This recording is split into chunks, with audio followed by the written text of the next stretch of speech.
5 وقت کی نماز یہ میرے نبی کی آنکھوں کی ٹھنڈک ہے، 5 وقت کی نماز اس امت کی شان پہچان ہے۔ اور اللہ تعالیٰ نے پہلی امتوں پر اتنی بڑی مشقت ڈالی کہ ان کی نماز مسجد کے علاوہ کہیں نہیں ہوتی تھی، مسجد میں ہی ہوتی تھی۔ ہمارے لیے کتنی آسانی کر دی، جاب میں ہے مصلی بچھا نماز پڑھ، چلو مصلی بھی کوئی نہیں، زمین دیکھ اس پر کوئی گندگی تو کوئی نہیں ہے، بس زمین بھی تیرے لیے پاک ہے، چل نماز پڑھ۔ اور آسانی کر دی، پانی کوئی نہیں ہے کوئی بات نہیں، مٹی میں ہاتھ مار، منہ پہ مل، پھر ایک ہاتھ مار، یوں کر، چل نماز پڑھ، میں تیری قبول کروں گا۔ یہ کسی امت کے ساتھ یہ نہیں ہوا، انہیں وضو ہی کرنا تھا چاہے پانی 50 میل پر موجود ہو۔ اور ہمارے لیے پانی کوئی نہیں ہے، چلو تیمم، مٹی میں ہاتھ ہمارا یوں کیا، پھر ہاتھ ہمارا ایک یوں کیا ایک یوں کیا، چل بھائی اللہ اکبر قبول۔ عمار بن یاسر رضی اللہ تعالیٰ عنہ سفر میں تھے، ان کو نہانے کی ضرورت ہو گئی، نائٹ فال ہو گیا، تو انہوں نے سوچا کہ ویسے تو آدمی کو وضو کی ضرورت ہوتی ہے تو خالی منہ پہ ہاتھ مارا اور یوں کونیوں تک، لیکن مجھے تو غسل کی ضرورت ہے، تو خالی اس سے تو کافی نہیں ہوگا۔ تو انہوں نے کپڑے اتارے، اکیلے تھے، ریت کے اوپر کبھی یوں لیٹے کبھی یوں لیٹے کبھی یوں لیٹے، 3-4 دفعہ یوں اور یوں رول ہوتے ہوتے پھر انہوں نے نماز پڑھی۔ آئے اللہ کے نبی کی بارگاہ میں، یا رسول اللہ مجھے رات کو نہانے کی ضرورت پڑ گئی، تو میں نے کہا وضو کے لیے تو خالی یہ 2 دفعہ کرنا کافی ہے، تو یہ تو نہانا تھا، تو میں تو ریت میں خوب رول ہوتا رہا۔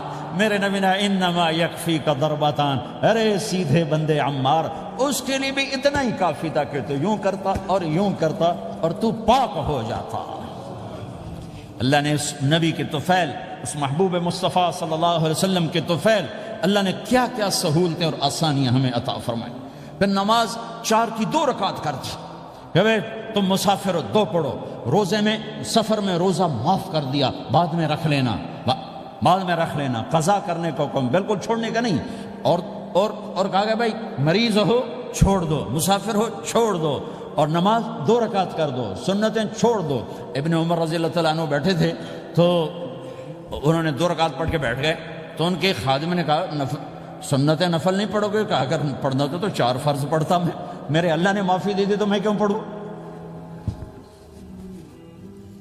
میرے نبی نے سفر میں سنتیں نہیں پڑھی کبھی، اپنی امت کو سہولت دینے، فجر کی سنتیں 2 پڑھتے تھے، اس کے علاوہ سنتیں نہیں پڑھی تاکہ میری امت کو سہولت ہو، آسانی ہو۔ ایک دفعہ بارش ہو رہی تھی اور کوئی جگہ نہیں تھی نماز پڑھنے کے لیے، تو آپ نے اپنی اونٹنی کو آگے کیا اور اس پر بیٹھ گئے، بیٹھے ہی تھے، پیچھے صحابہ نے اونٹنیوں پر ہی صفیں بنائیں، اور یہ نماز اونٹنی پہ بیٹھ کر ادا کی گئی بارش کے اندر۔ نماز اونٹنی کے اوپر نماز بھی ہو گئی، رکوع بھی ہو گیا، سجدہ بھی ہو گیا، سلام بھی ہو گیا۔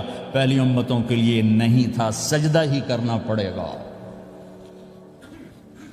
یہ اللہ کے محبوب مصطفیٰ صلی اللہ تعالی علیہ وسلم کی طفیل، میرے اللہ نے ہم پہ فضل و احسان کیا، تو میرے نبی کی زندگی میں عبادات میں نماز سب سے اعلیٰ نظر آتی ہے، سب سے نمایاں نظر آتی ہے۔ اور پھر بازار میں، گھر میں، دفتر میں، ماحول میں میرے نبی کے اخلاق، یہ زندگی کا دوسرا روشن پہلو ہے۔ میرے نبی کی ساری زندگی 2 لفظوں میں آتی ہے، عبادت اخلاق، عبادت اخلاق، یا 2 اور لفظ، حقوق اللہ حقوق العباد، حقوق اللہ حقوق العباد۔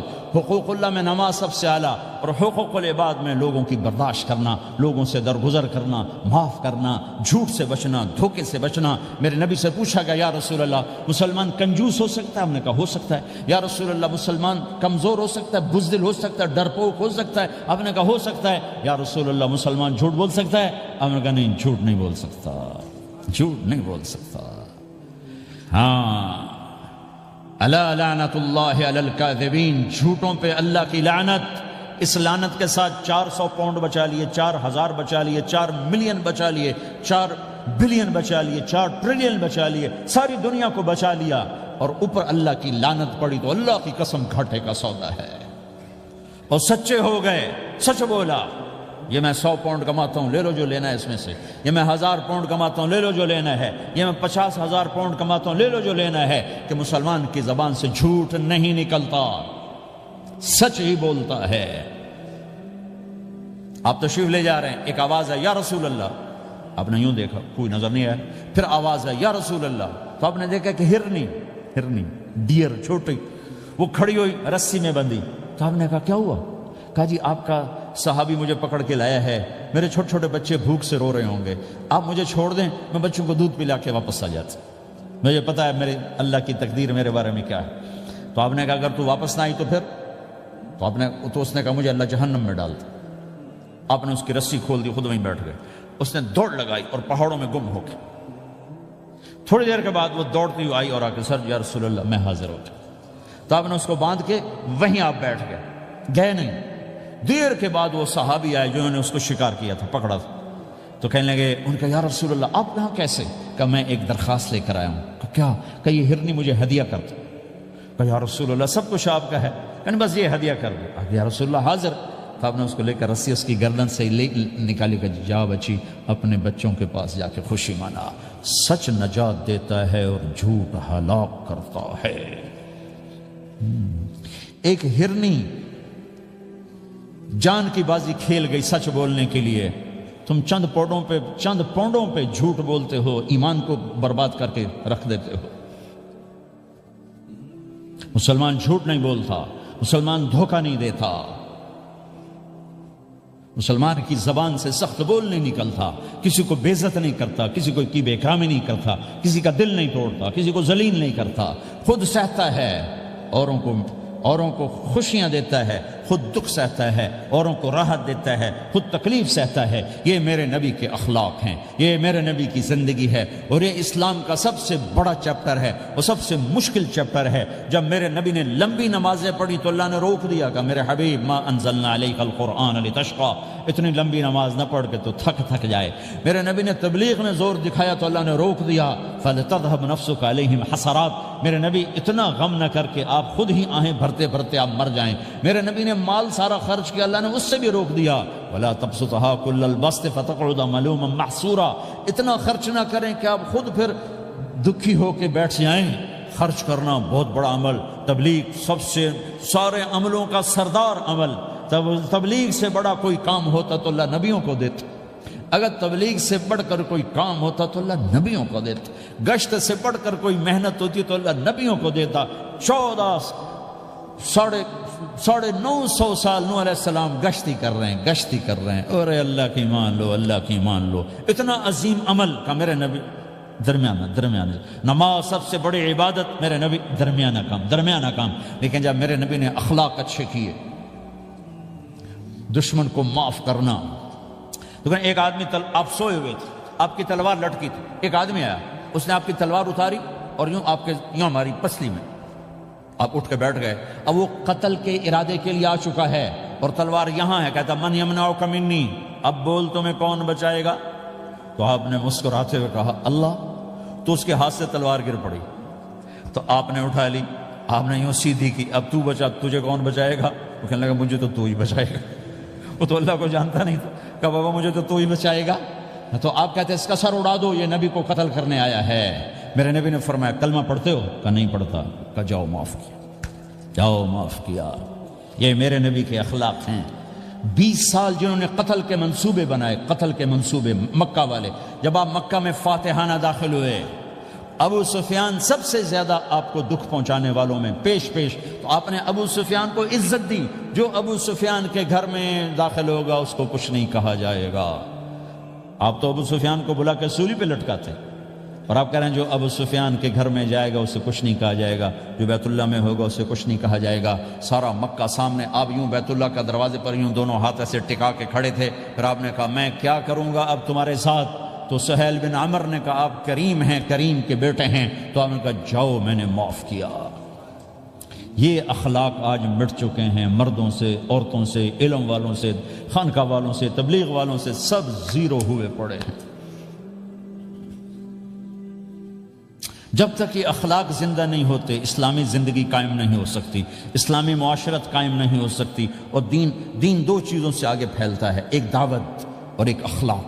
دعوت اور اخلاق، دعوت نہیں ہوگی تو اخلاق وہیں پڑے رہ جائیں گے، اخلاق نہیں ہوں گے تو دعوت کوئی قبول نہیں کرے گا۔ میرے نبی نے کتنے معجزے دکھائے مکے میں، نہیں کلمہ پڑھا۔ بدر میں ان کے 70 مارے گئے، فرشتوں کو دیکھا، جبریل کے گھوڑے کی آواز سنی، کلمہ نہیں پڑھا۔ خندق میں شکست ہوئی، کلمہ نہیں پڑھا۔ پانی نکلتے دیکھا، انگلیوں سے کلمہ نہیں پڑھا۔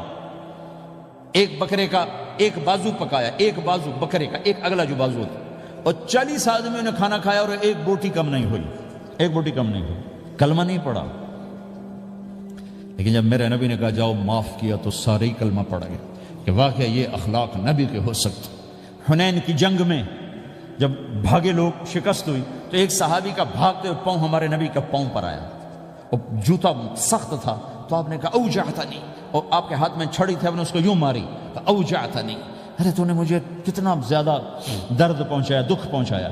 وہ بیچارے پگھل کے رہ گئے اور پریشان ہو گئے، اور فرماتے ہیں سارا دن میں پریشان، ساری رات پریشان کہ اللہ کے نبی کو میں نے تکلیف پہنچائی، اب میرا کیا بنے گا۔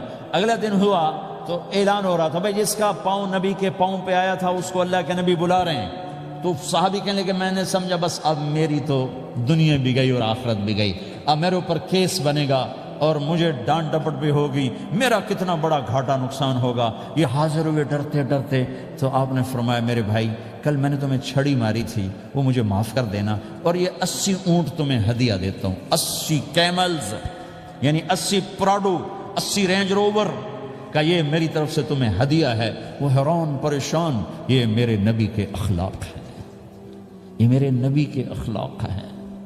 کانٹے بچھانے والی نے 4 دن آنا چھوڑ دیا، بیمار ہو گئی تھی، تو آپ نے کیا بات ہے، وہ ہمارے راستے میں اب کانٹے کوئی نہیں ہیں، کہا یہ وہ بیمار پڑی ہے جو کانٹے بچھاتے تھے۔ تو آپ اس کے گھر چلے گئے، ماں جی خیریت تو ہے، آپ ٹھیک تو ہیں؟ کہا بیٹا مجھے کلمہ پڑھا دے، بس تیرے اخلاق نے مجھے فتح کر لیا ہے۔ میرے بھائیوں یہ چیپٹر بھول چکے ہیں، بھول چکے ہیں، بھول چکے ہیں۔ جب تک یہ چیپٹر زندہ نہیں ہوگا زندگی اسلامی نہیں بنے گی، معاشرہ اسلامی نہیں بنے گا، اور آگے قوموں کے لیے اسلام کا دروازہ نہیں کھلے گا۔ ہمیں معاف کرنا آتا ہو، ہمیں گالی دینے والے کو دعا دینا آتا ہو، غیبت کرنے والے کی تعریف آتی ہو، اور غیبت کرنے سے، غیبت سننے سے اپنے آپ کو ایسے بچاؤ جیسے زہر سے بچاتے ہو، جیسے آگ سے بچاتے ہو۔ ایک دوسرے کو نفرت کا بول نہ بولو ورنہ ساری زندگی تباہ و برباد ہو جائے گی۔ میرے رب کی قسم، میرے نبی نے کہا ایک زبان کا بول انسان بولتا ہے اور جہنم کی گہرائیوں میں گر جاتا ہے، اور ایک زبان کا بول انسان بولتا ہے اور جنت کے درجات پر چڑھ جاتا ہے۔ یہ زبان بہت طاقتور چیز ہے، میں ہر بیان میں اس کو دہرا رہا ہوں کہ جتنا یہ عمل ختم ہو چکا ہے اتنا کوئی عمل بھی نہیں ختم ہوا ہے۔ اور ایک صحابی ہیں ابو دجانہ۔ کون ابو دجانہ؟ السابقون الاولون من المہاجرین والانصار، اس میں پہلی صف کے صحابہ۔ کون ابو دجانہ؟ جب آپ حج پر گئے تو اپنی جگہ مدینے کا امیر ابو دجانہ کو بنایا۔ ابو دجانہ حج میں شریک نہیں ہوئے کہ آپ نے اپنی جگہ ان کو اپنا نائب بنا کے وہاں کھڑا فرمایا ابو دجانہ میری جگہ پر مدینے کا امیر ہے، یہ وہ ابو دجانہ ہیں۔ کون ابو دجانہ؟ جو جنگ بدر سے لے کر آخری حج تک ہر سفر میں شریک ہیں، ہر سفر میں شریک ہیں۔ ان کی ایک بات میں بتانا چاہتا ہوں، پہلے تھوڑی سی ان کی ہسٹری بتانا چاہتا ہوں۔ کون ابو دجانہ؟ احد کی جنگ میں آپ نے تلوار اٹھائی، کہا اس تلوار کو کون لے گا؟ کئی صحابہ کھڑے ہو گئے۔ آپ نے کہا اس تلوار کا حق کون ادا کرے گا؟ سارے بیٹھ گئے، 3 آدمی کھڑے رہے، ایک زبیر بن عوام، ایک عمر بن خطاب، ایک ابو دجانہ۔ ان کا نام ہے سماک بن خرشنہ، سماک بن خرشنہ ان کا نام ابو دجانہ سے مشہور ہے۔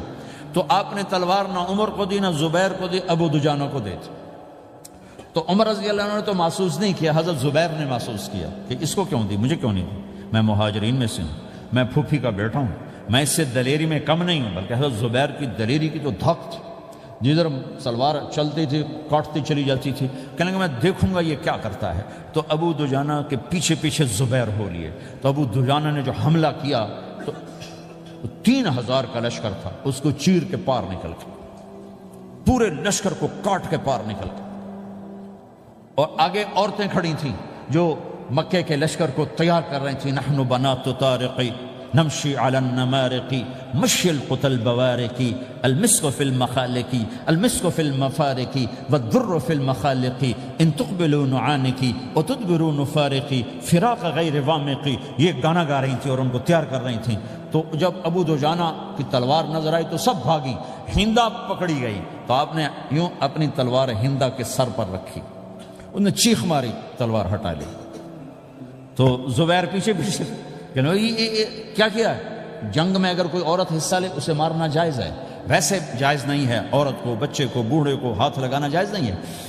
تو انہوں نے کہا تلوار کیوں نہیں چلائی؟ کہا میرے محبوب کی تلوار ہے، عورت کے خون سے رنگین کر کے اس کی شان نہیں گھٹانا چاہتا، یہ میرے نبی کی تلوار۔ پھر واپس ہوئے، پھر اٹیک کیا اور پھر مجمع کو چیر دیا۔ سامنے ایک آدمی آ رہا تھا ہاتھی کی طرح، اتنا لمبا موٹا تازہ، تو زبیر کہنے لگے میرے جی میں آیا کبھی اس کی ٹکر ہونا پھر میں دیکھوں ابو دجانہ کیا چیز ہے۔ تو اللہ کا کرنا ایسا ہوا ابو دجانہ دونوں آمنے سامنے ہو گئے، تو وہ ایسے شاہ سوار تھے کہ دونوں طرف کے لشکر ذرا تھم گئے اور وہ دونوں بھڑ گئے۔ ابو دجانہ کے اپنے جوہر، اس پہلوان کے اپنے جوہر، غبار اٹھا، مٹی اٹھی، اور اس کی اپنی طاقت، ان کی اپنی طاقت، انہوں نے ابو دجانہ کو اس نے زخمی کر دیا۔ ابو دجانہ نے جو جوش میں آ کے ماری تلوار، اس کو لگی یہاں، تو اتنی طاقت سے لگی کہ اس کے نیچے اتر کر 2 ٹکڑوں میں تقسیم کر دی۔ یوں ماری تو ایک حصہ ادھر ایک حصہ، پھر یوں دیکھا اور اپنے چہرے سے لوہے کی ٹوپی اتاری، اما ترا انا ابو دجانہ، کیا دیکھ رہے ہو؟ میں ہوں ابو دجانہ، تلوار صحیح لی ہے میں نے، غلط نہیں لی، یہ ابو دجانہ ہیں۔ اور جب شکست ہو گئی احد کی جنگ میں، اور پھر 10-12 آدمی نے آپ کو گھیرے میں لیا ہوا تھا، ان میں ایک ابو بکر تھے، عمر تھے، علی تھے، طلحہ تھے، زبیر تھے، سعد بن ابی وقاص تھے، اور سہل بن حنیف تھے، عبادہ قتادہ بن نعمان تھے، اور ابو دجانہ تھے رضی اللہ تعالی عنہم، ان میں سے ایک ابو دجانہ بھی تھے۔ اور یمامہ کی جنگ میں ابو دجانہ شہید ہوئے، یمامہ کی جنگ میں شہید ہوئے۔ یہ ابو دجانہ کی تھوڑی سی سیرت آپ کے سامنے آئی ہے۔ اس کے بعد اب آپ ان کے قول کو سنو تاکہ اس کا وزن آپ کے سامنے آئے۔ یہ بدر کے شریک ہیں، اللہ کے نبی نے کہا بدر کا صحابی جو مرضی کرے بخشا گیا۔ یہ صلح حدیبیہ کے شریک ہیں، اللہ نے قرآن میں کہا لقد رضی اللہ، میں ان سے راضی ہو گیا۔ یہ صحابی ہیں، اللہ نے کہا کلا وعد اللہ الحسنی، اے میرا نبی تیرے ہر صحابی کے لیے جنت کا وعدہ ہے۔ اور اب یہ کیا کہتے ہیں؟ یہ کیا کہتے ہیں؟ لوگو ان ارجع عملی عند، لوگو میرے پاس، ابو دجانہ میرے پاس بخشش کا سب سے بڑا عمل جانتے ہو کیا ہے؟ بدر نہیں، احد نہیں، حدیبیہ نہیں، خندق نہیں، خیبر نہیں، فتح مکہ نہیں، آخری حج نہیں، کیا ہے؟ کیا ہے؟ لوگو ان ارجع عملی عندی، میرے پاس آخرت میں بخشش کا سب سے بڑا عمل بس ایک ہے کہ ما آذیت احدا بلسانی، میں نے اپنی زبان سے کبھی کسی کو دکھ نہیں پہنچایا۔ ولا اجد فی قلبی غلا لاحد، اور میرے دل میں کسی کے لیے بغض کوئی نہیں ہے، بس یہ میری بخشش کا عمل ہے۔ تو بھائیو، نبی کے اخلاق میں 2 چیزیں لے لو، ایک زبان سے کسی کو دکھ نہ دو، ایک دل میں کسی کا بغض نہ رکھو۔ اللہ کی قسم بغیر حساب کتاب کے جنت میں جاؤ گے۔ بڑے بڑے جنید بغدادی اور بڑے بڑے معرفت والے تمہیں دیکھتے رہ جائیں گے، تمہاری رفتار اتنی تیز ہوگی کہ تمہیں وہی پکڑ سکے گا جس کا یہ 2 عمل تم سے زیادہ اچھا ہوگا۔ جس روڈ پہ رش ہوتا آپ وہاں سے گاڑی ہٹا لیتے ہو، ادھر نہیں جانا، ادھر رش ہے، وہ سائن وغیرہ آپ کو آ جاتے ہیں کہ ادھر بلاک ہے، ادھر نہیں جانا، ادھر جانا ہے۔ تو جہاں روڈ پہ رش ہوتا ہے تو قیمتی سے قیمتی گاڑی کی رفتار بھی آہستہ ہو جاتی ہے، اور جہاں روڈ خالی ہوتا ہے تو پرانی گاڑی بھی بھاگے جا رہی ہوتی ہے۔ ہمارے یہاں پرانی گاڑی ہوتی ہے نا، پرانی بسوں کے پیچھے لکھا ہوتا ہے نہ انجن کی خوبی نہ ڈرائیور کا کمال، خدا کے سہارے چلی جا رہی ہے۔ اور جس کے پاس ایسی گاڑی ہو، نہ انجن کی خوبی نہ ڈرائیور کا کمال، تو اگر اس کو روڈ خالی مل جائے تو وہ تو مرسیڈیز والے سے پہلے پہنچے گا، رینج روور والے سے پہلے پہنچے گا، بینٹلی والے سے پہلے پہنچے گا، روز رائز والے سے پہلے پہنچے گا، جو وہ تو پھنسی کھڑی اور اس کا روڈ ہی خالی ہے۔